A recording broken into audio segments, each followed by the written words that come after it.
el día de hoy para iniciar nuestra plática número 12, a la cual nuestra invitada del día de hoy ha denominado Retos de las alertas de violencia de género. Nos da muchísimo gusto tener el día de hoy en nuestra plática de los lunes a la maestra Nira Cárdenas, a quien le damos la más cordial de las bienvenidas. Y antes de iniciar con la exposición de nuestra invitada del día de hoy, me voy a permitir ceder el micrófono a nuestro presidente, el licenciado Juan José Cepeda Bermúdez, para que pueda darnos un mensaje de bienvenida. Adelante, por favor, presidente.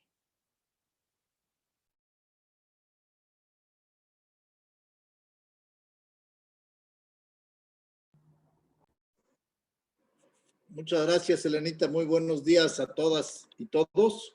Estoy checando aquí si está abierto mi micrófono. Sí, gracias. Gracias a todas y todos. Me da mucho gusto dar la bienvenida a nuestra invitada de hoy, a la maestra Nira Cárdenas, que tenemos invitada de lujo. Ella trabaja con el alto comisionado para los derechos humanos del sistema de Naciones Unidas. Nos da mucho gusto y además nos hablará de un tema muy sensible, especialmente en este mes de marzo lo hemos dedicado a tocar estos temas y pues nos hablará de los retos de las alertas de violencia de género. Ustedes saben que en Chiapas 7 municipios tienen alerta de género. Saludo a todas y todos quienes están conectados en esta plataforma virtual. Estoy convencido que su participación, el hecho de que estén conectados, es el mejor testimonio de que vamos avanzando en el tema. No voy a entrar a dar puntos de vista respecto a los aspectos que tenemos pendientes en Chiapas. Los retos le toca plantearlo a la maestra, pero yo repito que me da mucho gusto que estén conectados, porque no podemos desconocer, no podemos soslayar la importancia de reeducarnos, de cambiar los patrones culturales que han violentado los derechos inalienables de la mujer históricamente. Entonces, ante un problema estructural, ancestral, lo mejor es conocerlo, visibilizarlo, prepararnos, estudiarlo para poder cambiar nuestras conductas, y eso es lo que estamos haciendo hoy con el apoyo de la maestra, y por eso felicito a todas y todos que estén conectados e interesados en que demos este paso. Nuevamente, muchísimas gracias, maestra Nira.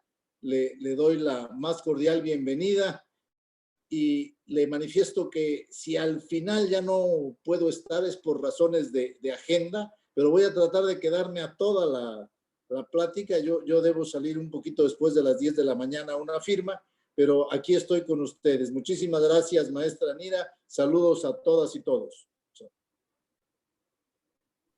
Gracias, presidente. A continuación, me voy a permitir compartir con todas y todos ustedes parte de la trayectoria de nuestra invitada del día de hoy, a quien agradezco profundamente que haya aceptado el día de hoy estar con todas y todos nosotros, porque tiene una agenda bastante ocupada. Muchísimas gracias, maestra Nira, por estar el día de hoy y compartir con quienes laboramos en la Comisión Estatal su experiencia y conocimiento. Nira Cárdenas es maestra en Derechos Humanos por el Centro Noruego de Derechos Humanos de la Facultad de Derecho de la Universidad de Oslo. Es licenciada en Relaciones Internacionales con especialidad en Política Internacional por el Instituto Tecnológico y de Estudios Superiores de Occidente, ITESO. Cuenta con diversos estudios avanzados en género, derechos de las mujeres y administración pública en Chile, España y Costa Rica. Actualmente es coordinadora de la Unidad de Género y Derechos Económicos, Sociales y Culturales de la Oficina en México del Alto Comisionado de las Naciones Unidas para los Derechos Humanos. Muchísimas gracias, maestra, por estar el día de hoy con nosotras y con nosotros, y le dejo el uso de la voz. Adelante, por favor.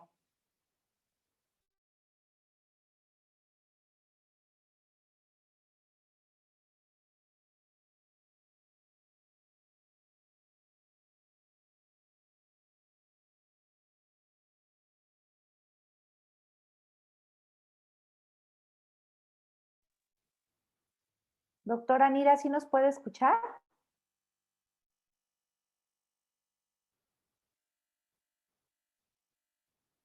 Vamos a darle un minuto a la doctora, a la maestra, perdón, parece que hay algún error ahí con su conexión.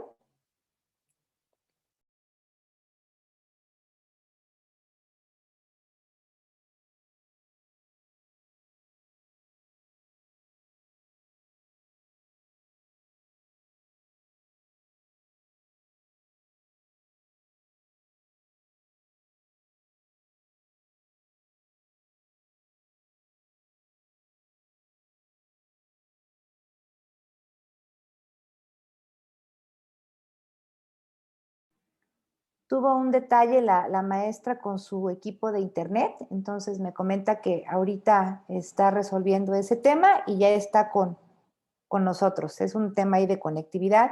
Le demos un par de minutos, por favor.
Maestra, ¿ya nos puede escuchar?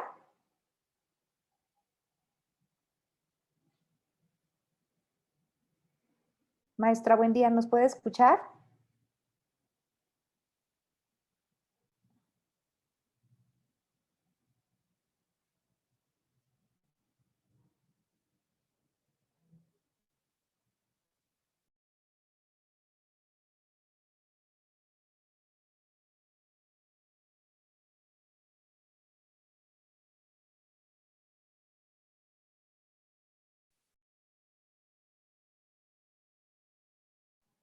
Maestra Nira, ¿nos escucha?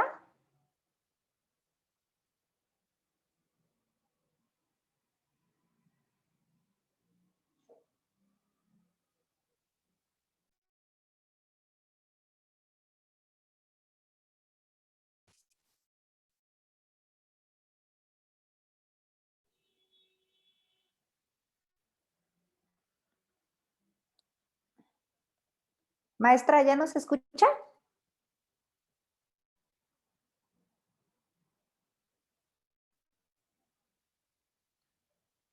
No le escuchamos. ¿Puede activar su micrófono, por favor?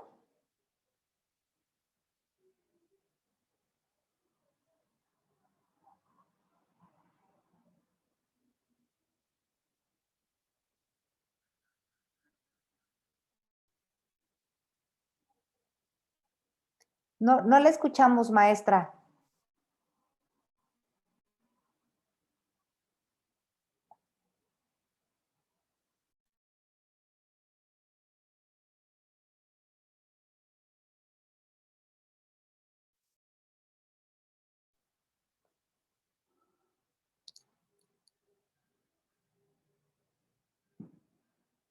No la logramos escuchar. Quizás es un problema ahí de audio.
Listo, creo que ahí ya te podemos escuchar. ¿Ya nos escuchamos? Ahí, perfecto, perfecto. Ahí nos escuchamos muy bien. Muchas gracias. Perdón, insisto que hemos tenido, perdón por los problemas técnicos para...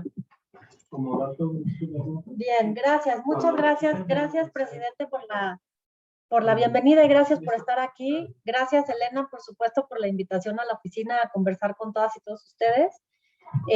Veo al licenciado Armendáriz por ahí. Un gusto saludarlo nuevamente, licenciado Armendáriz. Hace mucho que no le veía. Y al resto de las y los colegas de la Comisión de Derechos Humanos del Estado de Chiapas, muchas gracias por su presencia. Perdónenme, por favor, por los problemas técnicos. Con un poquito de retraso vamos a empezar esta conversación.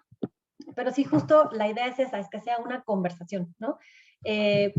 Parte de lo que comentábamos con Elena era, bueno, en realidad, digo, la oficina podemos platicarles de muchas cosas, pero creo que uno de los temas relevantes es cuál es el papel de la Comisión Estatal de Derechos Humanos en la implementación, en el marco, en los retos, ¿no? De la alerta de violencia de género que tienen ustedes en el estado de Chiapas, que además no es menor, desafortunadamente, salvo que ustedes me digan lo contrario.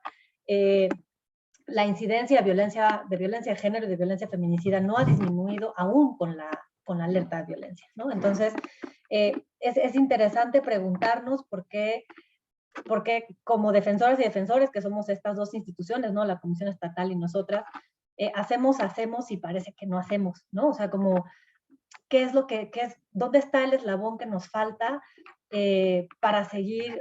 ¿Qué es lo que nos falta para que entonces las acciones o las recomendaciones o lo que sea que nosotras hacemos desde nuestras trincheras pueda tener efecto real, ¿no? en la vida de las niñas y de las mujeres en las diferentes entidades federativas?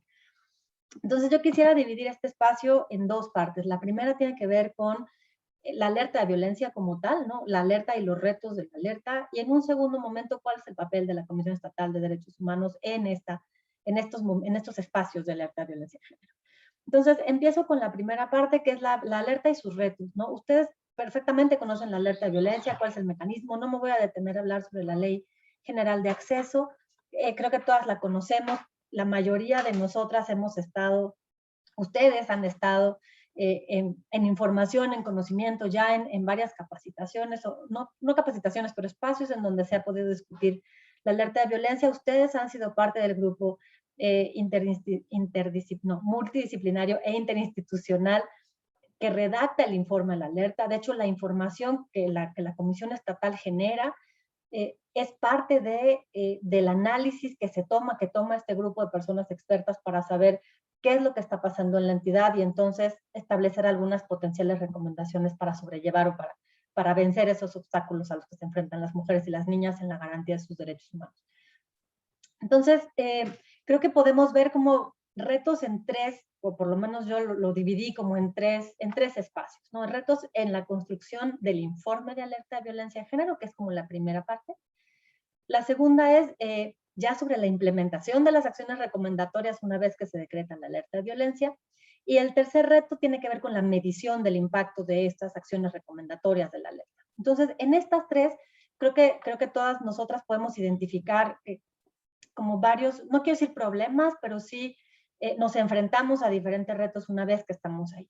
Desde la oficina, nosotras hemos formado parte de varios grupos de trabajo para conformar o para redactar estos informes de alerta de violencia de género, que también ha sido un tema como súper interesante porque tenemos un papel, entre comillas, de observadoras, como en todos los espacios en el que está la Oficina de la Alta Comisionada, pero nuestro papel de observación no se reduce a eso, sino también aportar información, para aportar información que pueda ser relevante para el análisis de las compañeras y compañeros que estén redactando el informe, y también para brindar algunas ideas sobre hacia dónde tener que dirigir los análisis.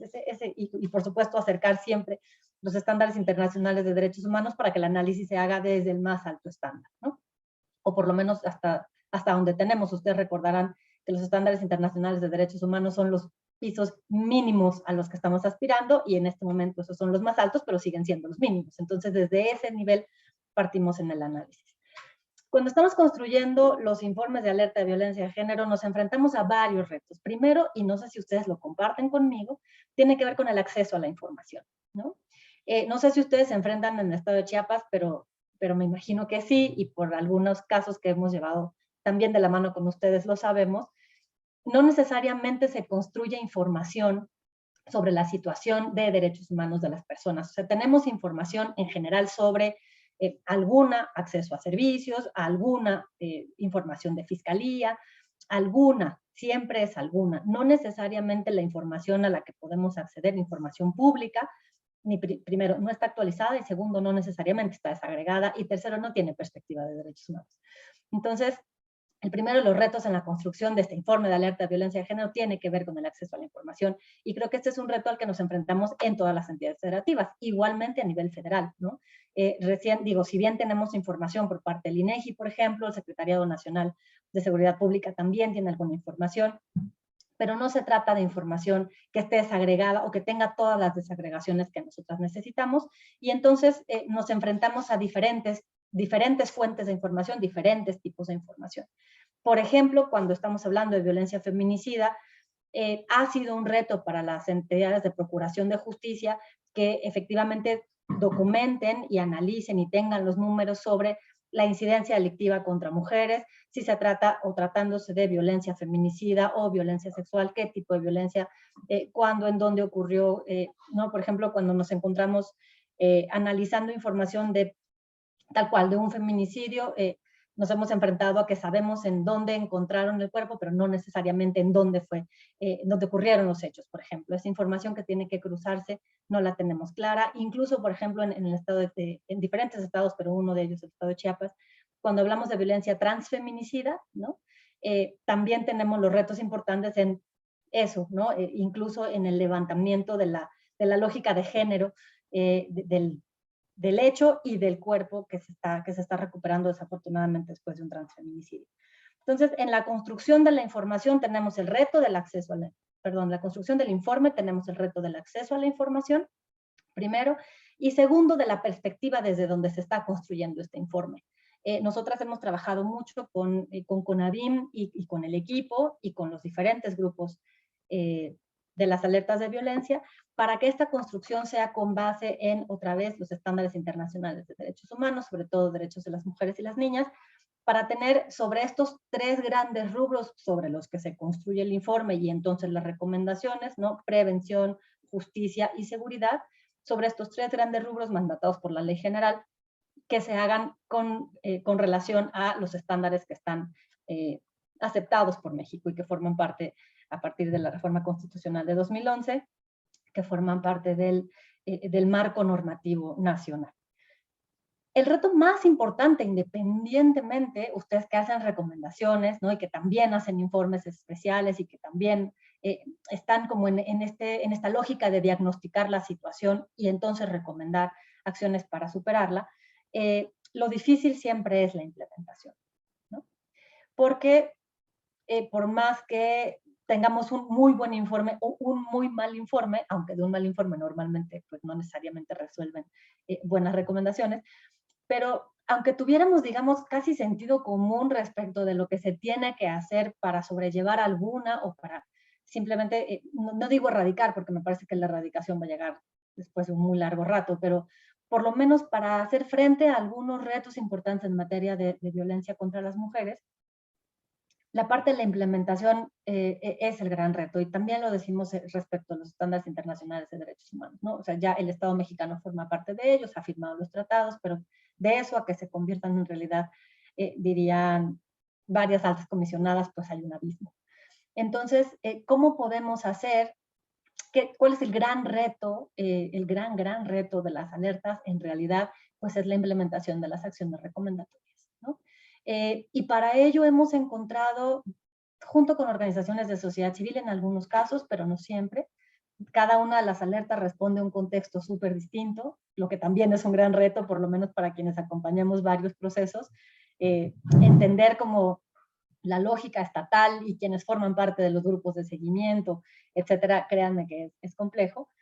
El reto es la implementación. ¿Cómo hacemos primero para que ese informe tenga la legitimidad suficiente? Y perdón que lo hable como en este espacio de superconfianza que sé que tenemos con ustedes en la comisión, pero a veces incluso se duda, ¿no? Sobre el informe y sobre los datos que da el informe, y sobre que es un informe que no es político, ¿no? Que es una cuestión completamente apolítica y que habla de derechos. Entonces, es difícil a veces para las autoridades entender que se trata eso, de un informe lo más objetivo posible, que lo que busca es ayudar a que las mujeres de verdad vivan libres de violencia. Entonces, ese es uno de los primeros retos, ¿no? Ver cómo desde nuestras instituciones podemos, aún con la evidencia, ¿no? Podemos mostrar que se trata de un informe, que se trata de información que responda a la realidad y que da cuenta de recomendaciones que, de ser implementadas, podrían resultar de manera positiva en la vida de las mujeres y las niñas. Segunda, el tema de la coordinación para la implementación, ¿no? Si bien es o se trata, ¿no?, de hacer un informe, otra vez, ¿no?, dividido como en estos tres grandes rubros: seguridad, prevención y justicia, y desafortunadamente se ha entendido en general que justicia solo le corresponde a unas dependencias en específico y prevención solo a otras. La verdad es que ustedes lo saben perfecto, no es así, ¿no? O sea, necesitamos de la coordinación de todas las dependencias para que esto resulte. Porque claro que no puede haber, y ustedes lo saben, ¿no?, desde la lógica de derechos en general, o sea, los principios de derechos humanos de interdependencia, universalidad, etcétera, son importantes para que las acciones sean coordinadas, ¿no? Si bien es por supuesto necesario que corresponda a algunas entidades específicas la respuesta a medidas concretas, por ejemplo, las que correspondan a Fiscalía, que tienen que ver exclusivamente con un mandato de procuración de justicia, también es cierto que para que esas funcionen necesitamos del resto de las dependencias del Estado, de la coordinación de las dependencias del Estado y de su voluntad, para que entonces la Fiscalía haga lo que tiene que hacer, ¿no? O sea, hay un tema de coordinación interinstitucional que es fundamental y que nos ha parecido un enorme reto, no solamente en el Estado de Chiapas, sino en otras entidades federativas, ¿no? Creo que uno de los aciertos, de hecho, uno de los aciertos del Estado de Chiapas ha sido tener a una persona como punto focal de todo el tema de la alerta de violencia de género, de tal suerte que sea mediante este punto focal que se puedan coordinar las acciones. Esto no sucede en otras entidades federativas. Creo que para el Estado de Chiapas es interesante que lo tengamos ahí, que tengamos a una compañera a cargo de esta coordinación y que con ella podamos visitar las posibilidades de interacción con el resto de las dependencias. Pero el tema de la coordinación es importante, es fundamental, ¿no? Y por supuesto, perdón que lo diga otra vez en este espacio de confianza, pero es un tema de voluntad, ¿no? Al final, nosotras podemos coordinar muchas cosas, tenemos el informe, tenemos la evidencia, están los retos ahí, está plasmado, ustedes lo saben muy bien como Comisión Estatal de Derechos Humanos, ¿no? El presidente no me dejará mentir que también hay una parte, eso, ¿no?, de mucha voluntad para que esto se pueda hacer. Y entonces hay que ver en dónde encontramos esos, y tejer muy fino, para ver en dónde encontramos esos hilos de tal suerte que animemos a la voluntad del Estado para la implementación. Y ese es uno de los más grandes retos. Y por supuesto también, y me voy al siguiente, es el de la medición, ¿no? Porque es difícil que demostremos que las medidas funcionan si no tenemos como la evidencia con la cual podemos argumentar.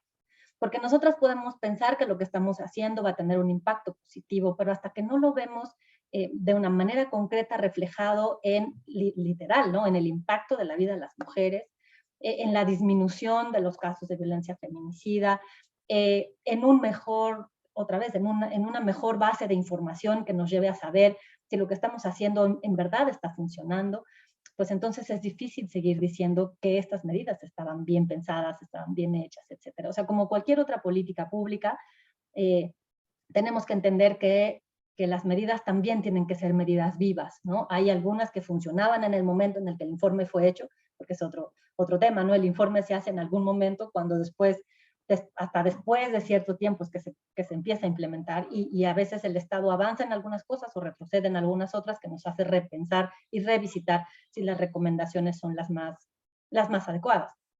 Entonces, el tema de la medición es importante porque tenemos que tener la evidencia de que lo que estamos haciendo tiene el impacto para el que está diseñado. Y esta es una discusión que seguramente Elena recordará que hemos tenido varias veces en los espacios de alerta de violencia de género, porque la Comisión Nacional para Prevenir y Erradicar la Violencia contra las Mujeres propone algunos indicadores para algunos informes de alerta de violencia, no para todos y no necesariamente homologados. Entonces, aunque sí tenemos homologadas estos tres grandes rubros de los informes de alerta, no es así para los indicadores de medición. Desde la Oficina del Alto Comisionado estamos trabajando muy fuertemente con CONAVIM para la construcción de un sistema de indicadores de medición para la alerta de violencia de género, tanto para las acciones recomendatorias como para medir la eficacia del mecanismo como tal en cada una de las entidades federativas. Llevamos ya casi un año en esta construcción, la hemos discutido con CONAVIM, con personas expertas, con organizaciones de sociedad civil. Incluso sabemos que las organizaciones de sociedad civil también por su cuenta han estado trabajando mucho en recomendaciones para construir un sistema de indicadores para las alertas de violencia. Entonces, desde la oficina esperamos ya que estos meses, de hecho, en teoría deberíamos tenerlo listo en el mes de abril. Entonces, muy pronto espero que podamos tener y brindar tanto a CONAVIM como a aquellas entidades federativas que están alertadas, una base de medición para saber si las recomendaciones la implementación de estas recomendaciones está teniendo un impacto real en la vida de las niñas y las mujeres. Entonces, estos son como en muy grandes rasgos, si ustedes lo saben, y la verdad es que la idea es eso, como exponer y después empezar un diálogo.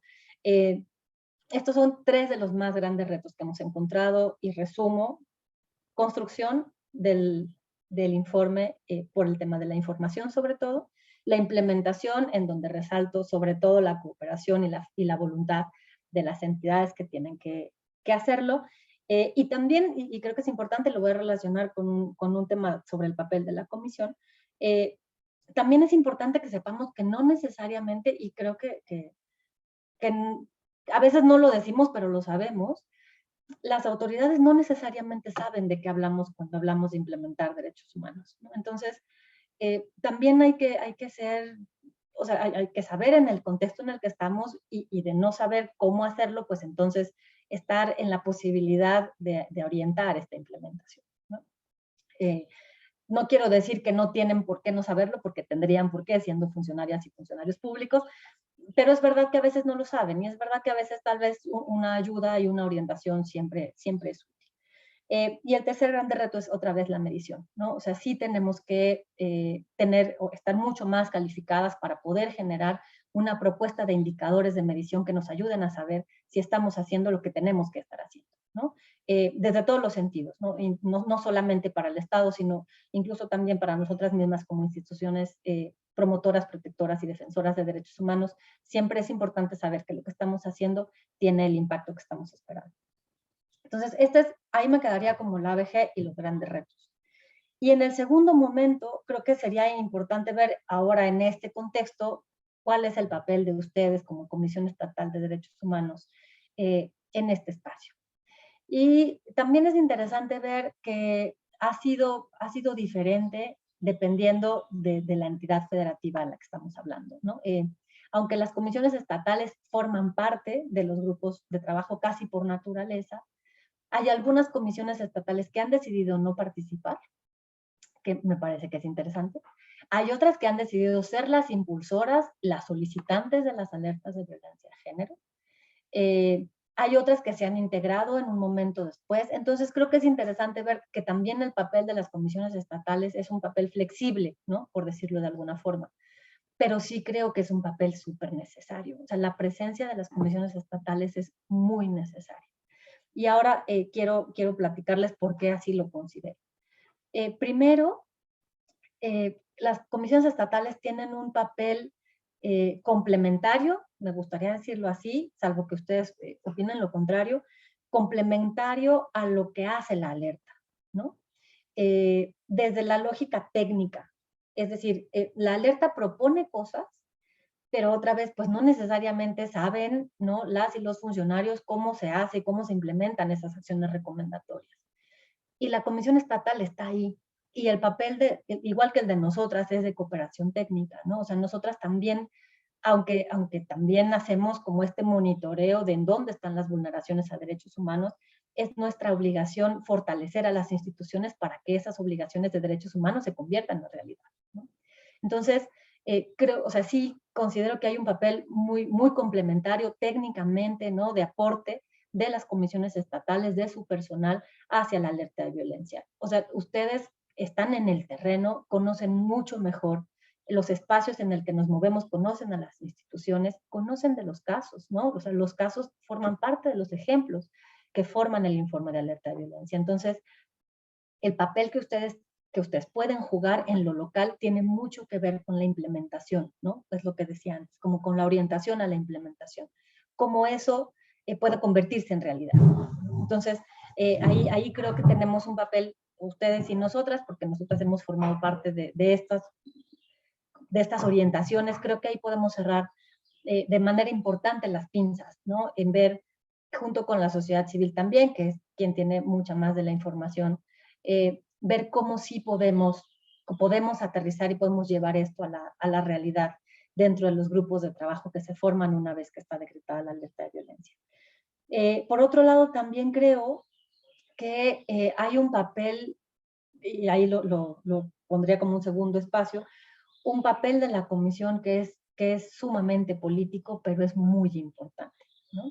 Y creo que este papel que juega la comisión, ahí sí nosotras, desde la oficina que formamos parte del proceso, podemos jugar una parte, pero hay otra que sí le corresponde a la comisión estatal, porque otra vez ustedes además tienen y pueden, y es parte del mandato de la comisión, hacer la supervisión de la situación de derechos humanos. Eso corresponde a la Comisión Estatal. La Comisión Estatal supervisa la actuación del Estado. Y en ese marco de supervisión a la actuación del Estado, también tienen un papel de impulso a la alerta, además del monitoreo, porque el monitoreo lo que les da, este monitoreo les da evidencias de lo que está funcionando y no.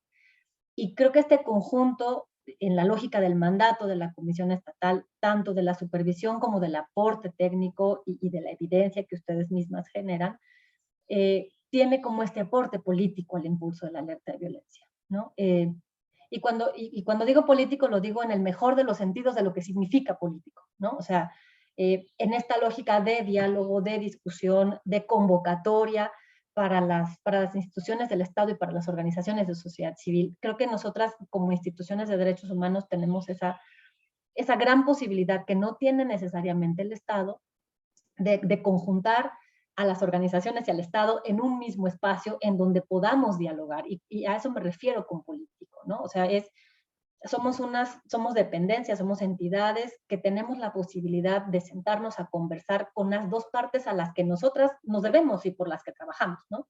Porque nosotras trabajamos por el fortalecimiento de las instituciones, pero también por el fortalecimiento de las organizaciones para exigir sus derechos. Entonces, en estas dos perspectivas que trabaja la Comisión Estatal, es donde podemos tener como este otro papel positivo, ¿no? Esta posibilidad de influencia, de hacer política en el buen sentido, de decir, vamos a hacer un diálogo, podemos construir en conjunto, y esto es parte de lo que nos corresponde, del mandato que nos toca como dependencias defensoras de derechos humanos. Entonces, creo que ese no es un papel menor, ¿no?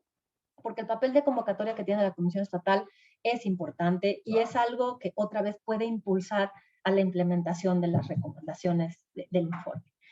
Y una cosa adicional es que este espacio recupera la información de aquellas recomendaciones o puntos de acuerdo o etcétera que tuviera la Comisión Estatal de Derechos Humanos. Es decir, si no se implementa o no se le da el seguimiento necesario por lo que sea, por falta de tiempo, por falta de voluntad política por parte de las autoridades que no quisieron implementar, etcétera, en su momento a lo que la Comisión dijo, esta construcción de los espacios de alerta de violencia de género que son plurales, que además son públicos, a los que las organizaciones de sociedad civil dan mucho impulso, abren espacio, sobre los que se discute, es un momento para llevar ahí también la agenda de la Comisión, la agenda de derechos de las mujeres, o sobre todo de violencia contra las mujeres, a este espacio en donde se pueden discutir cosas y también construir, a partir de lo que se ve ahí,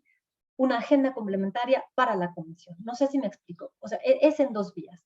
Lo que se pueda construir de adentro hacia ese espacio para llevarlo digamos, a un nivel de influencia política un poco mayor, que se discuta ahí, y de todas maneras construir de lo que falte, ¿no? O sea, estar con esta escucha abierta y ver qué otras cosas que se discuten en este espacio de alerta de violencia de género pueden formar parte de la agenda de trabajo de la Comisión Estatal, ¿no?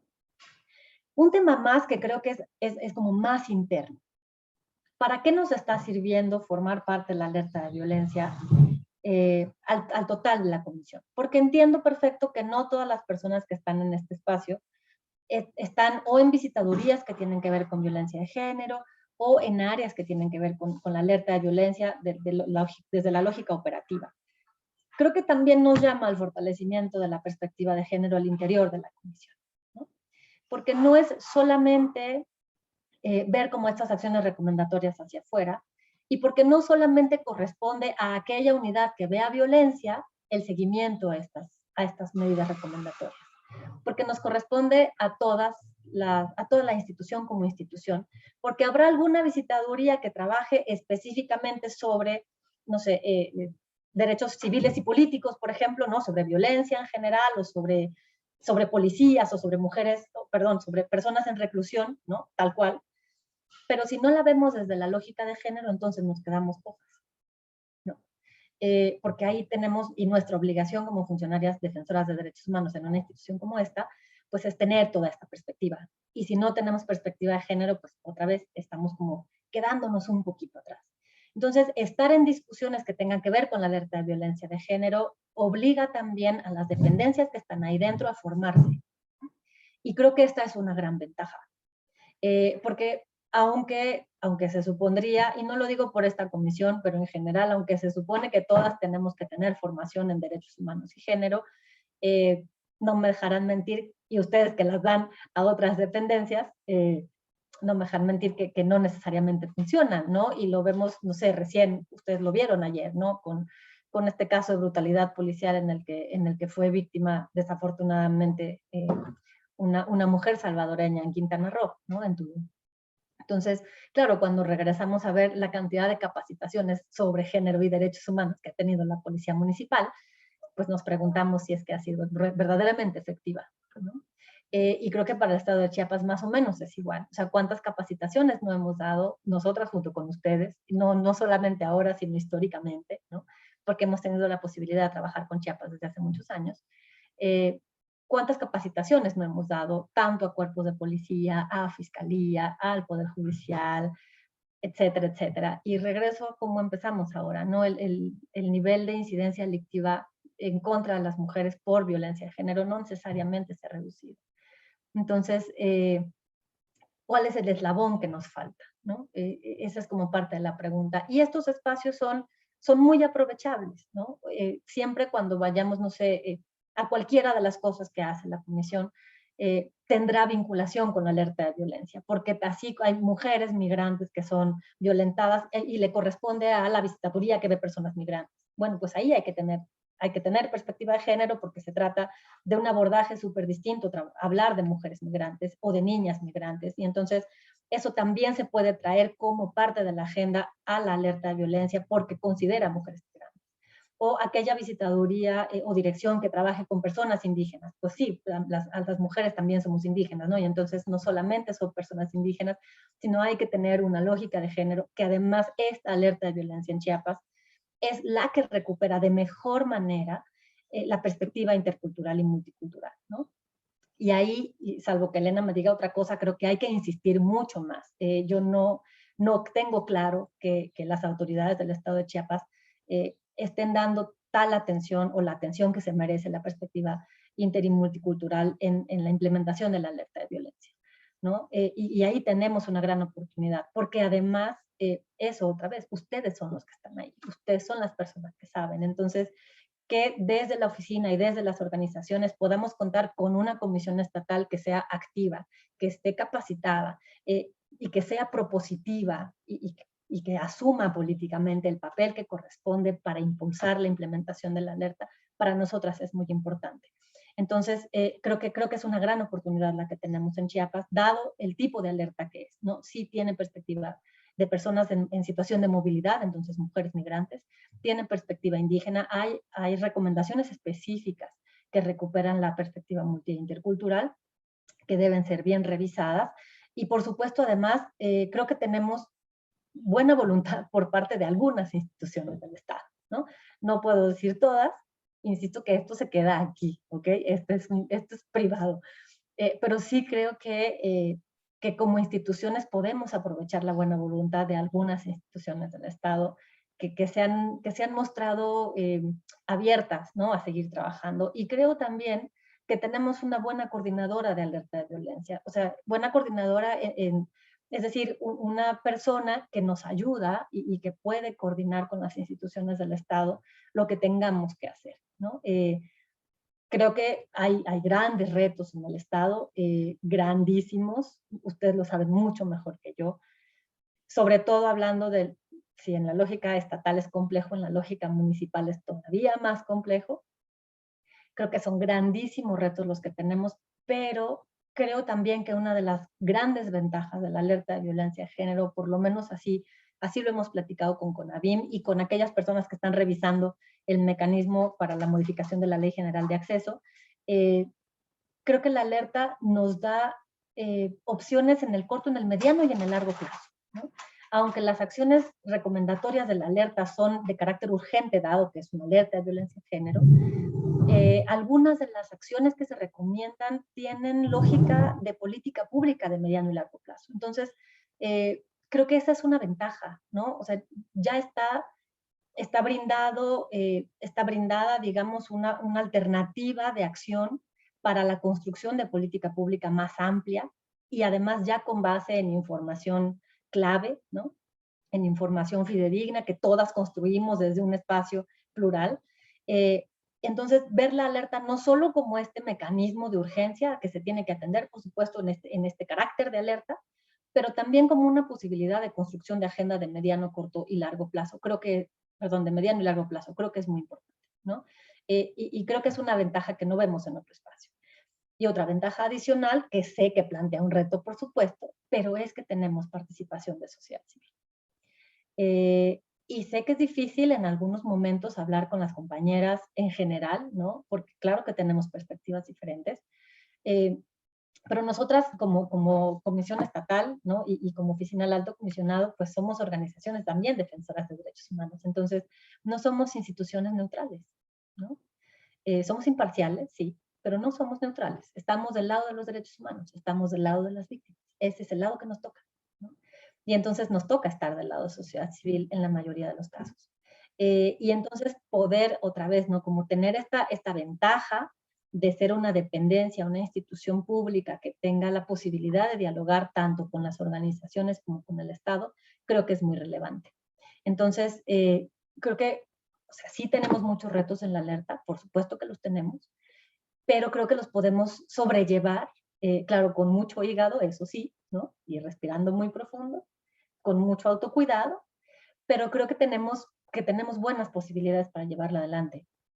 Y el estado de Chiapas en específico creo que plantea creo que puede ser un interesantísimo laboratorio, por decirlo de alguna manera, pero por favor es una manera muy positiva, ¿no?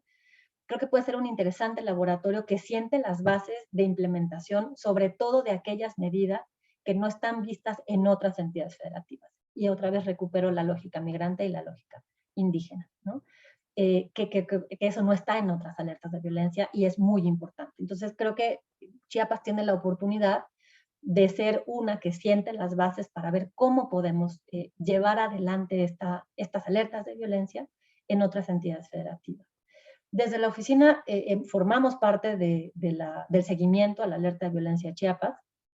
Ahora con pandemia ha sido muy complicado, o más complicado que antes.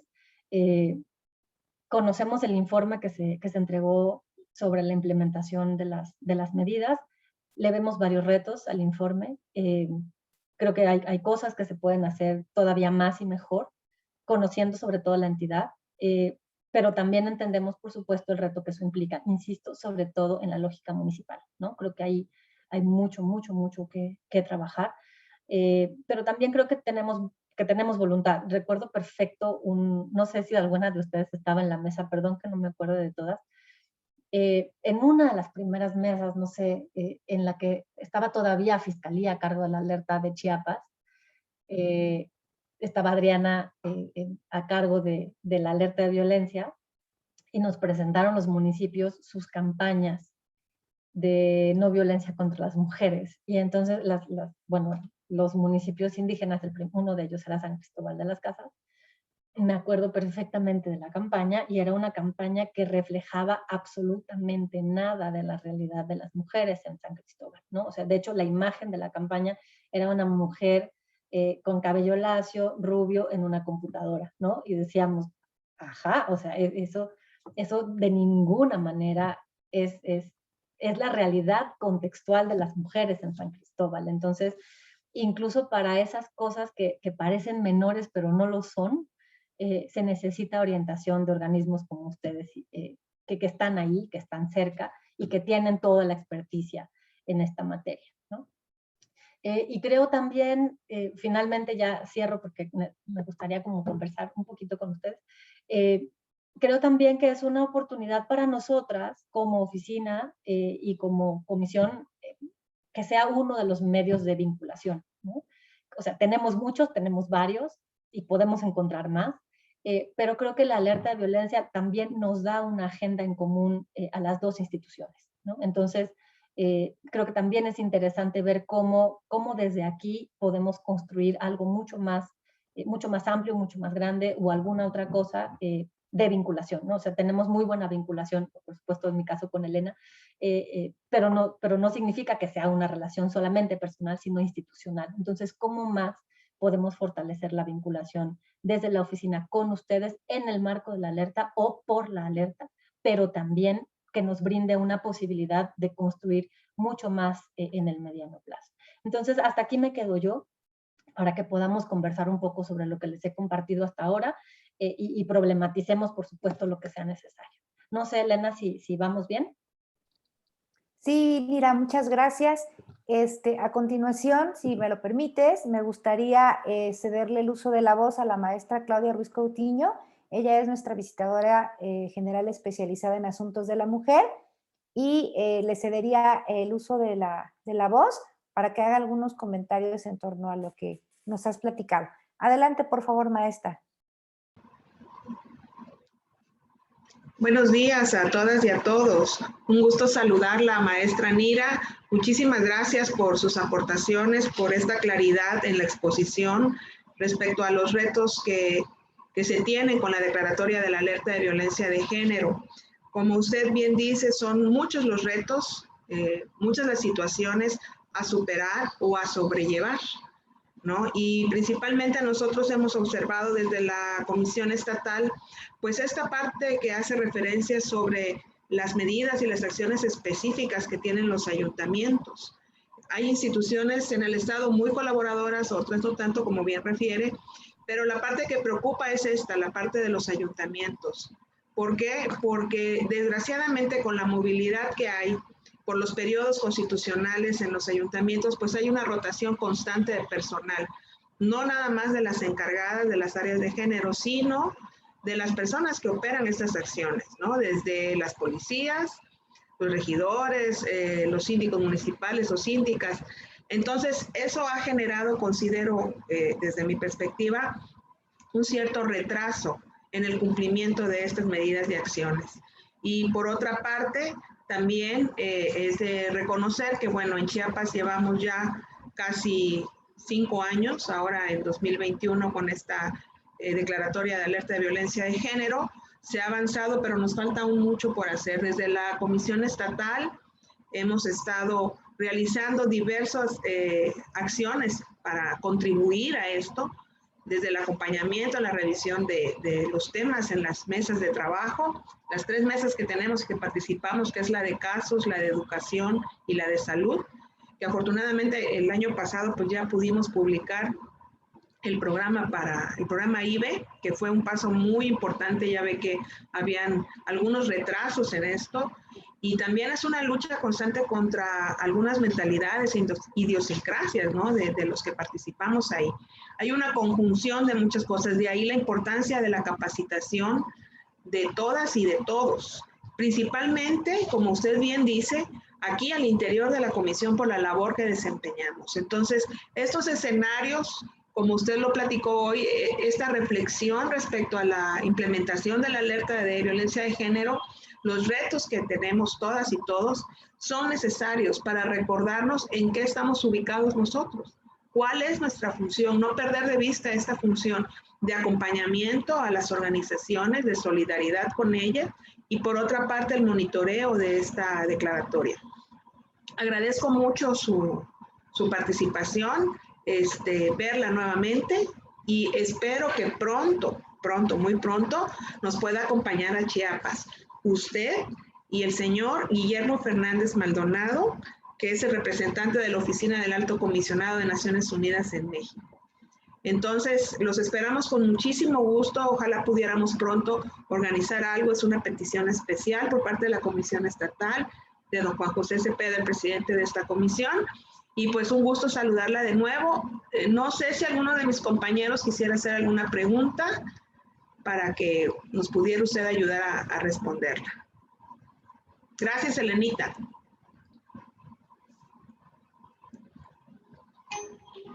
Gracias, visitadora. Y mira, si me permites, te quisiéramos hacer algunas preguntas e invitaría a mis compañeras y compañeros que lo hagan también a través del chat.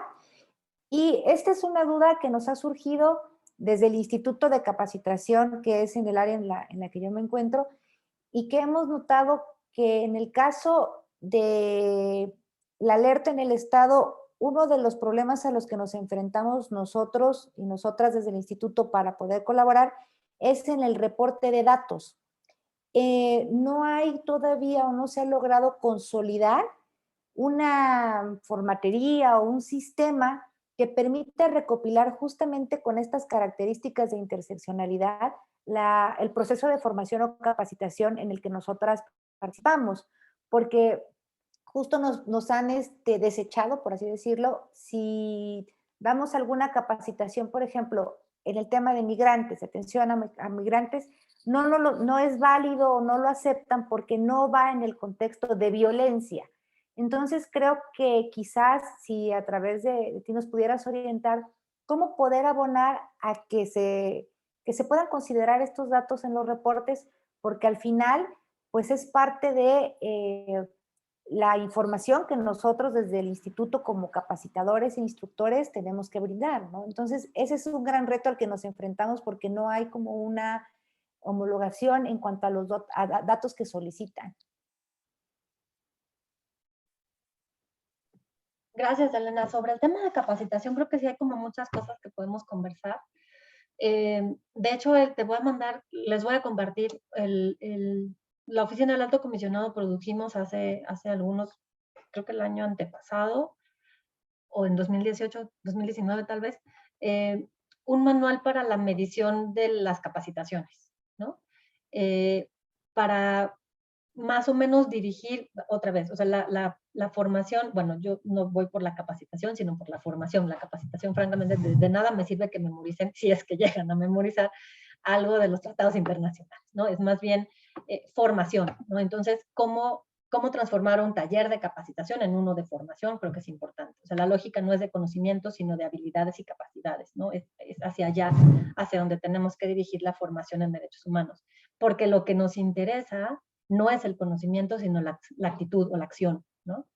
Entonces, lo que queremos cambiar con una formación en derechos humanos es la actuación de las autoridades. Y esa actuación o ese cambio es el que tenemos que medir, ¿no? Si mi formación da para que entonces las autoridades cambien de actitud y tengan una actuación distinta. Entonces, esa es más o menos la idea de las formaciones que da, o que las formaciones de derechos humanos o en derechos humanos. Entonces produjimos un documento sobre el tema, que con mucho gusto se los comparto, y si requieren asesoría o que conversemos al respecto en específico, con mucho gusto lo hacemos. Hemos tenido la posibilidad de formar parte también de instrumentos, de hacer instrumentos de medición de las capacitaciones en otros espacios. Entonces, con mucho gusto también podemos compartirles nuestra experiencia y, en su caso, ver si podemos construir uno juntas, ¿no? Y por otro lado, es verdad que no hay o sea, específicamente de la alerta, es lo que yo les decía sobre los indicadores, o sea, no hay un formato, no sabemos bien cómo se quiere medir ninguna de las medidas, ¿no? Entonces, lo hemos discutido mucho con CONAVIM y también con las organizaciones, y las organizaciones nos han insistido en que ayudemos a CONAVIM en ello. Nada más que CONAVIM no se deja todas las veces. Pero por eso es que estamos intentando hacer como esta base de medición homóloga, ¿no? Que funcione para todos los estados alertados.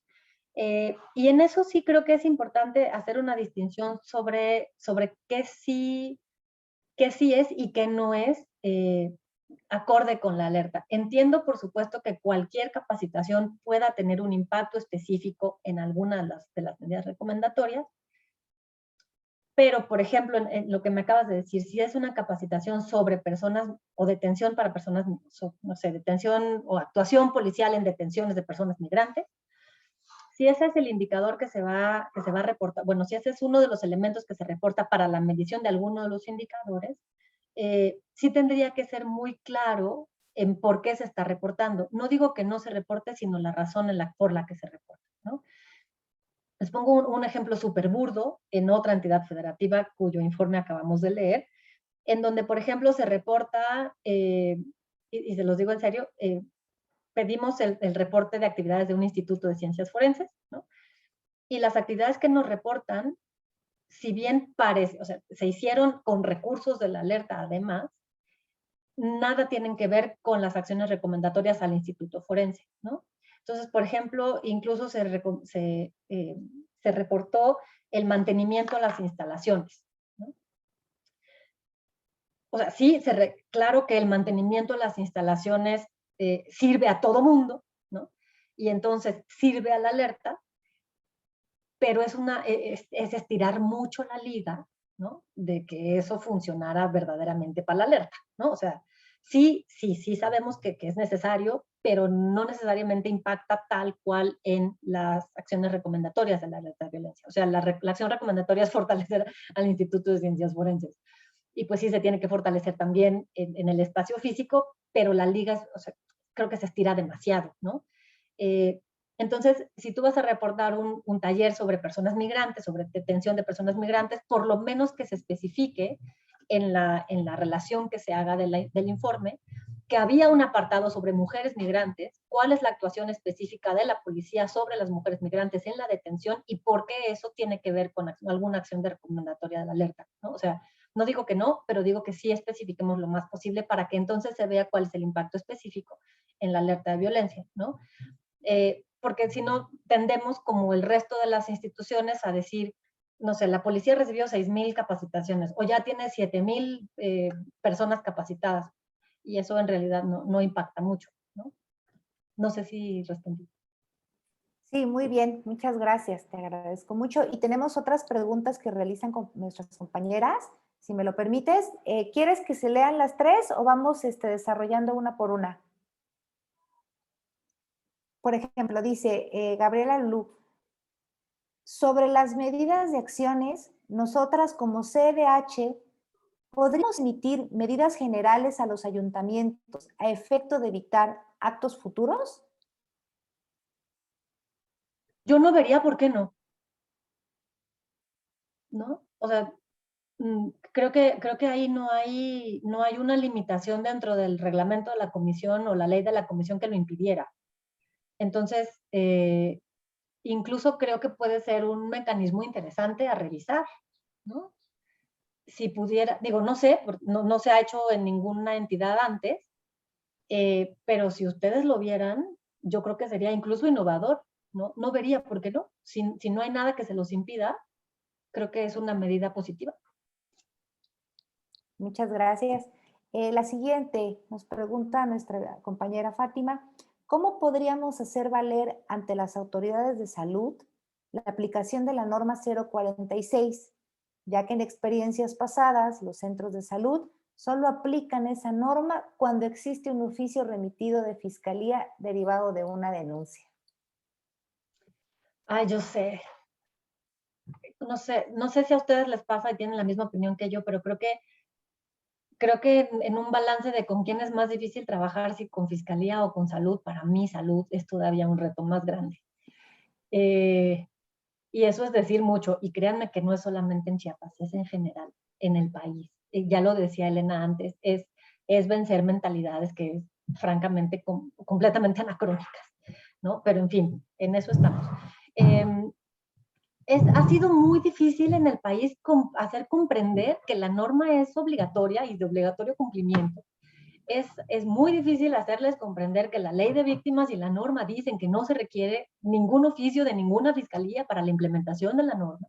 Y creo que ustedes ahora ya tienen el programa IBE que retoma estos dos estándares, ¿no? Entonces, creo que primero dar a conocer mucho más el programa IBE es fundamental, ¿no? Creo que no se conoce lo suficiente. No estoy segura si le corresponde a la Comisión Estatal, pero si no a la Comisión puede corresponderle decirle a la Secretaría de Salud que lo difunda mucho más, que lo haga de conocimiento de su propio personal, ¿no? Porque el programa IBE sí recupera que no es necesaria ninguna otra documentación por parte de nadie, ¿no? Que es voluntaria el embarazo, así se llama el programa, que es de obligatorio cumplimiento para las autoridades de salud. Creo que ahí todavía podemos hacer muchas cosas en términos tanto de formación como de información, ¿no? De brindar, ¿no?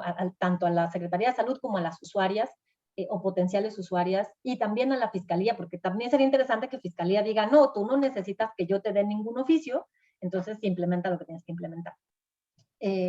Creo que por ahí, creo que es importante, yo creo que tenemos ese trabajo todavía pendiente, ¿no? Seguir fortaleciendo la Secretaría de Salud en la implementación del programa IBE, más en temas de información y monitorear y tener claridad en dónde están los rechazos, ¿no? O sea, qué interesante sería que tuviéramos una estadística de en dónde fueron rechazadas las mujeres, o sea, cuántas IBEs se han hecho, por eso voy al tema de indicadores, ¿no? O sea, cuántas IBEs se han hecho, en cuántas solicitudes se les ha requerido a las niñas o mujeres alguna otra documentación que no forma parte del programa, cuántas se han hecho con calidad y bien, cuántas de esas que se han hecho son con medicamento, con AMEU, o cuántas han desafortunadamente terminado en legrado, porque también ese es otro tema que hay que revisar con la Secretaría de Salud. O sea, creo que eso es lo que nos toca, ¿no? Nos toca generar la evidencia de lo que no se está haciendo bien, que ese es nuestro papel siempre, ¿no? Nos toca generar esta evidencia para tener los argumentos al momento de llegar con la Secretaría de Salud y decirle esto está sucediendo, ¿no? Entonces, creo que estas dos partes, tanto de formación como de información sobre el programa IBE, y por otro lado, tener como todo este monitoreo de lo que está funcionando y qué cosa no. Y creo que eso tiene que ver, si me permites, Elena, vincularlo con la siguiente pregunta de voluntad política, ¿no? Creo que la voluntad política tiene como muchas aristas, pero también creo que la voluntad política se puede generar cuando les llevamos evidencia. Entonces, digo, a veces aún con la evidencia en la cara, no quieren hacer varias cosas, pero creo que es más difícil rechazar que se tienen que implementar algunas acciones cuando la evidencia dice que así es, ¿no? Y cuando se supone que las autoridades y las instituciones pues tienen que responder a esa población que está requiriendo o que está presentando además esta evidencia de falta de atención. Entonces, yo creo que hay muchas fórmulas para fortalecer la voluntad política, ¿no? Creo incluso que en procesos electorales nunca está de más fortalecerla más, ¿no? La agenda de derechos humanos tiene que verse reflejada sí o sí, y la agenda de las mujeres es agenda de derechos humanos y tiene que verse reflejada sí o sí, ¿no? Entonces, creo que ahí tenemos que ser muy creativas, ¿no? En relación con cómo presentamos la información, cómo dialogamos con las dependencias, cómo...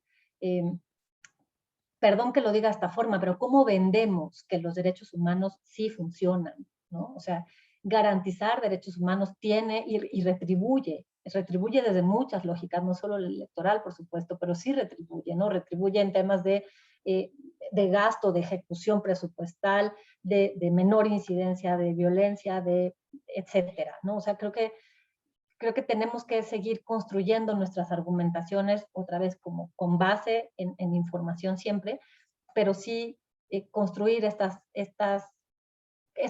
lógicas, ¿no? Tanto discursivas como de trabajo con las dependencias que nos lleven a hacerles saber que cuando respetas derechos humanos, pues tienes más ventajas que desventajas. Muchas gracias, Nira. Pues esas son las preguntas que hay en el chat y se suman a ellas pues el agradecimiento y felicitaciones por tu exposición, y le pediría por favor a mi compañero Iván, si es tan amable, de colocar en pantalla el reconocimiento que firma nuestro presidente, el licenciado Juan José Cepeda Bermúdez, como muestra de nuestra gratitud por habernos acompañado el día de hoy y compartir con todas y todos nosotros tu experiencia en materia de alerta de violencia de género, y que sin duda pues quedamos con muchas tareas pendientes para que desde las diferentes áreas en las que nos desempeñamos en esta institución podamos aplicar lo que el día de hoy has compartido con nosotras. Muchísimas gracias, y a quienes les sea posible les invitaría por favor, si son tan amables, de prender sus cámaras pues para tomarnos la foto final con nuestra invitada del día de hoy, a quien de manera muy personal le agradezco el tiempo porque sé que está con muchísimas actividades. Muchísimas gracias, maestra, por haber estado el día de hoy con nosotras y con nosotros. Gracias a ustedes, ha sido un placer, muchas gracias. Que sea la primera de muchas, como comentabas. Entonces vamos a tomar la foto, por favor, si encienden sus cámaras, creo que ya están, ¿verdad? Ok, entonces 1, 2, 3. Muchísimas gracias a todas y a todos, en especial a ti, Nira, muchas gracias, y que tengan todas y todos un excelente inicio de semana. Hasta la próxima. Hasta luego, gusto en verla. Gracias, un abrazo. Bye.